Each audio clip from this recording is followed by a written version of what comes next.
Good weekend. Ira Epstein with your financial market wrap-up. And this wrap-up is for the weekend of Friday, the 10th of November, 2023. Appreciate you putting up with me being gone a while. Took off 3 days. That's my holiday vacation. Barring me getting ill or something, I maybe take off the day before Thanksgiving as I go to family and travel like so many of us. But generally, I bring my computer. It can do that. But I'll be here all through Christmas, New Year's, and so on.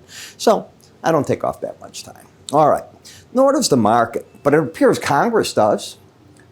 Because what we have to look for this week is one thing's going to be the big focus. I mean, don't get me wrong. Israel, Hamas, will hostages be released? Hamas keeps dangling. They'll do it. They'll do it. And I don't understand Netanyahu saying Israeli hostages. That's the bit that I keep saying. All hostages, Mr. Netanyahu, release Hamas, all the hostages. That's what you asked for, not just the Israeli ones. All right.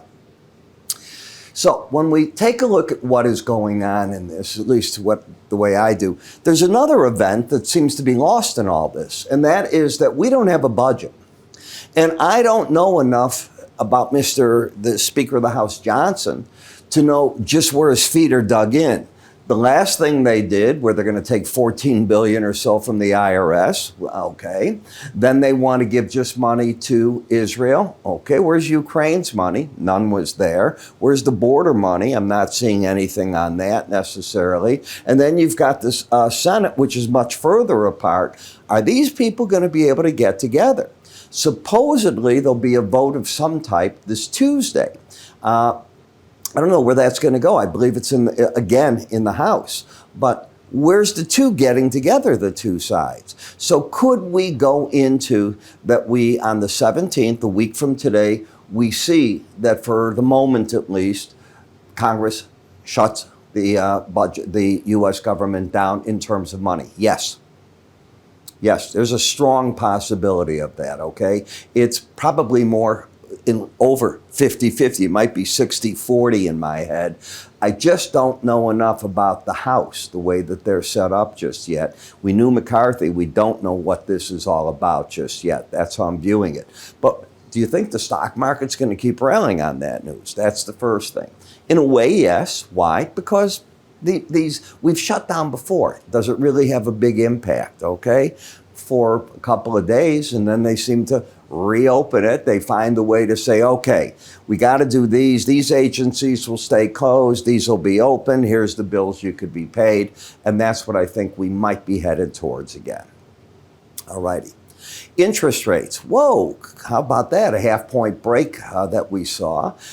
Yes, I realize that all the Fed members that are coming out are saying, oh, but we're ready to pull the trigger again. Ms. Lagarde will say that. Mr. Bailey of the Bank of England will say that. Everybody will say that. But behind the scenes, do you think that's it? Do you think we're through? I think that's really what's going on more than anything. And the answer to that will be inflation. If you start picking up inflation again, yes, they might have to move. If you don't, they're probably content to let the weight of the market weigh on things and see if it comes down, hoping for the time impact on it to take things. That is why the stock market's up. Now, the gold market has literally come apart the past week. Take a look. You're back down. You're $100 off the lows off the highs rather, for all the purposes. Copper market getting hit, a big reason. What do you think it is? China.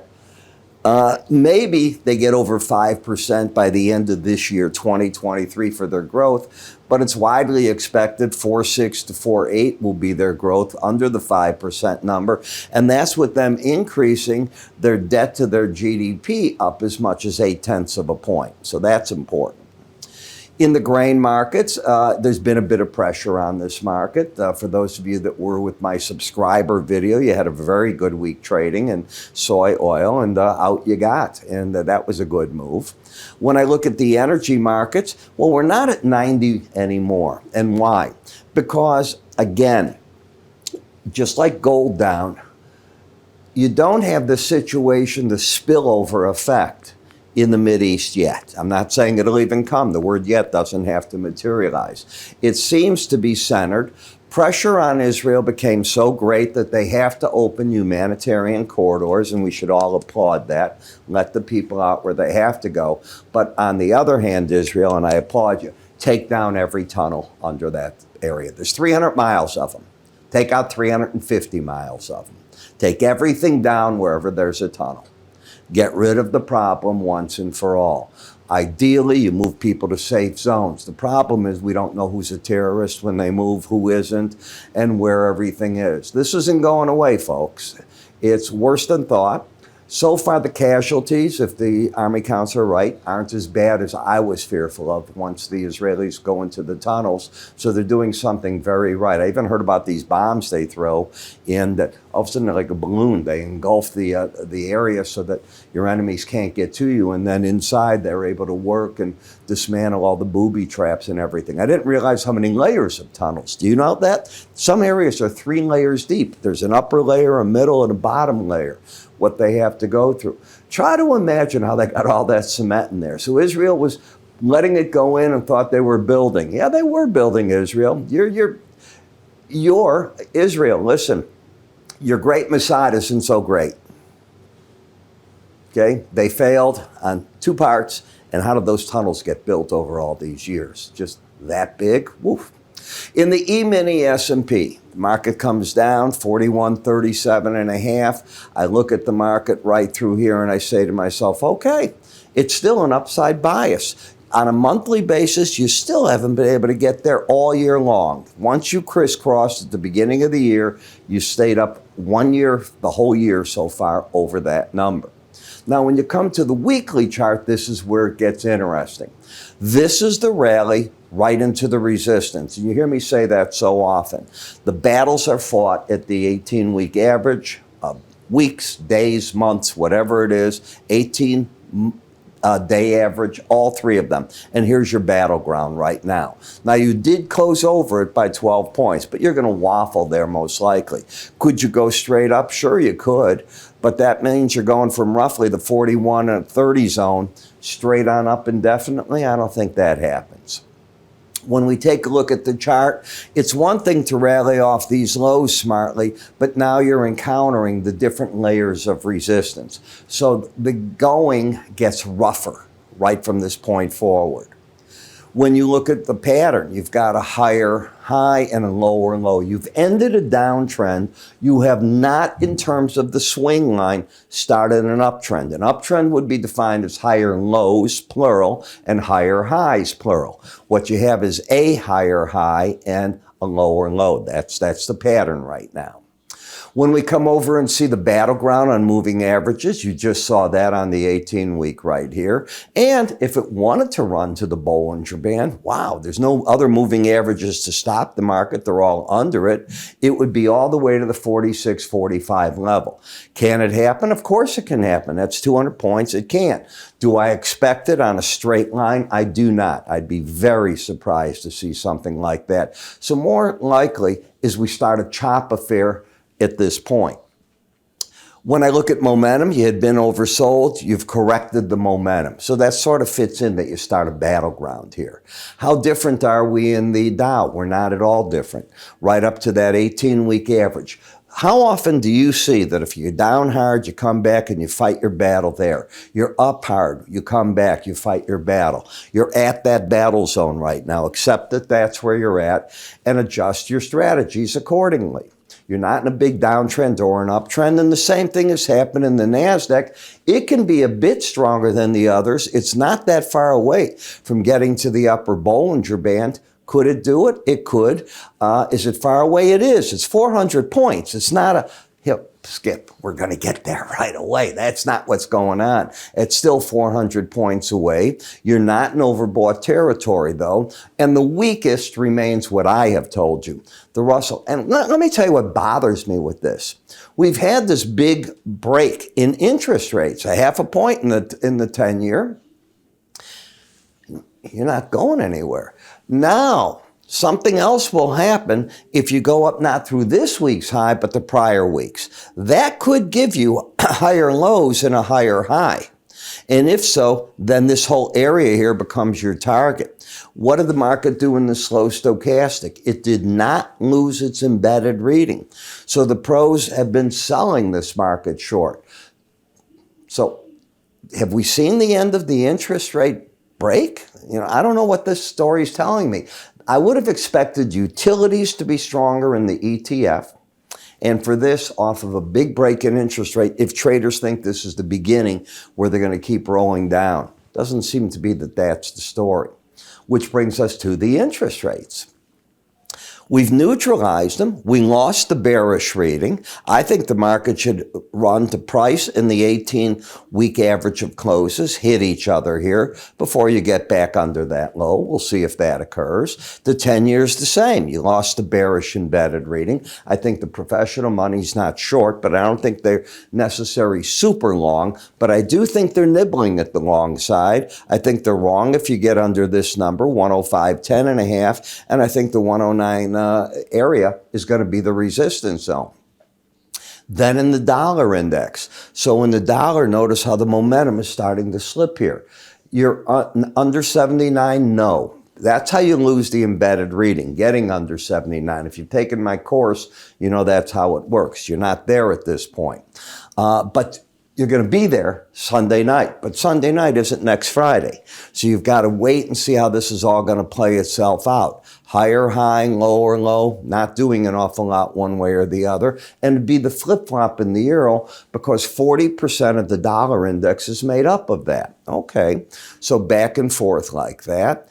In the Canadian dollar, you can see how the market is sitting with an embedded reading. I'm bearish the Canadian dollar. I still think it can drop down through here, lose the embedded reading. I changed my opinion right away on that. In the Japanese yen, I have been bearish all the way through, and I have been saying, if you're a subscriber of mine, you've heard me say it numerous times, the traders are going to challenge the government over and over until they either get a surprise, a big intervention, or they get little ones like they've had. You get bounces in it, you get nervous, but they keep pressing for lower lows. This still is a very big potential target. Mr. Ueda sees that. He knows that they might press it there, and he seems to be comfortable with it. You're not catching them off guard, and I'm not hearing that they're freaking out that the yen is breaking in any manner.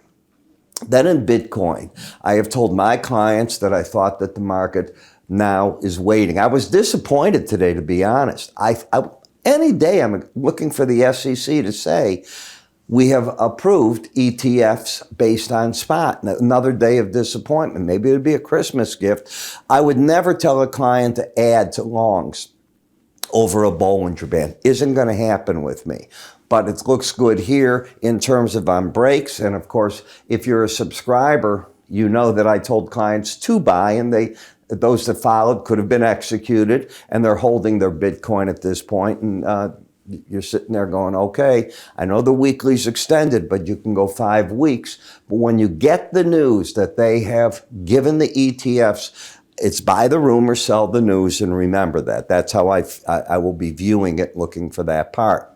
On the energy market, the fact that this hasn't spread, this war in Israel and Gaza hasn't spread over, is very, very constructive for us, the consumer. It is not so good for the producer. Now, OPEC meets again very shortly. We'll see what they want to do. I read reports today out of the IEA that actually production, what you think they have between OPEC plus gotten all together down about 2 million barrels is not the case. That some of the member countries have been upping their production, not supposedly, quote unquote, Russia and Saudi Arabia, still supposedly holding to their 1,300,000 barrels. I hear there's 51 tankers right now earmarked that are on the high seas coming to America with oil as well. So we've got quite a bit coming at us. Venezuela, remember, we've loosened some things. There's quite a bit going on here, and our markets are, you cannot say we're tight for oil at this point. If you do, you're seeing something I'm not seeing, and the chart isn't agreeing with you. Does this look to you bullish? But hit 78.46, which is still $2.50, $3 away. I look for the pros to start covering their shorts at that point, but this is still a bearish picture. You'd have to get all the way back up here. That's quite a ways off to say, let's negate the downtrend under the current pattern. WTI, 74.30. That's about $2.50 away. That's the next spot. But I can't tell you if, at this point, hey, go in and start adding shorts. You're already in oversold territory. In heating oil, lower highs, lower lows, opening the door for here. And if you'll recall, over the past 2 weeks, I know that I have been adamant saying, I think you're going to go down, not up. I know it seems strange at this time of the year, but this is how the tax selling happens in this type of market. And boy, was that news on the money. So you put it together, you try to come up with game plans, and I've got one for you. It's so simple. Each morning, I start at about 5:10 in the morning on a futures recording. In it, I say buy here, sell there, not general like we're talking here. I won't be saying here's what I think the pros are doing. I'm the pro, and I'm going to be telling you what I think you should be doing. I'll be showing you the charts, why. I'll mix it between daily and weekly often. During Monday through Friday morning, it's primarily daily charts, but I do a mix. And on the weekend, like I've already done the ETF, and I'll have the futures done by tomorrow, it's all out for my traders there. It's technical. It's fundamental. It's logic thrown in. There's seasonal studies that I put in this. So you hear everything that I'm throwing at you, and it's a game plan. Each video is roughly, the word is roughly, 15 to 20 minutes long. But I put it in such a way that there's a slide bar. When you're on our website and you're moving it through, it'll say, I'm in the metal section. I'm in the grain section. You don't have to watch it to go. You pull it and it's big. I made it nice and big so you can easily see where you're at and away you go. Traders seem to really enjoy that. So I start with the futures. Then I'm going to carry over to the ETFs and another 40 charts like that. And I mix the different stocks all the time. But I like to stay with the big ETFs because they're so popular. How do you get it? It's so simple. And by the way, folks, it doesn't break the bank in any manner, okay? Not even close. You go to iraepstein.com under the word research, or you can move your cursor if you're on a PC up here, look for the icon, give it a click, it'll take you right there. Everything is explained. Give it a try. All I have to do is give you one idea that I hope works, or you'll say he doesn't know what he's talking, he's another Jim Cramer, then go the opposite of me if you believe that, okay? Let's see. I'm Ira. You have yourself a great weekend. I'll talk to you come Monday.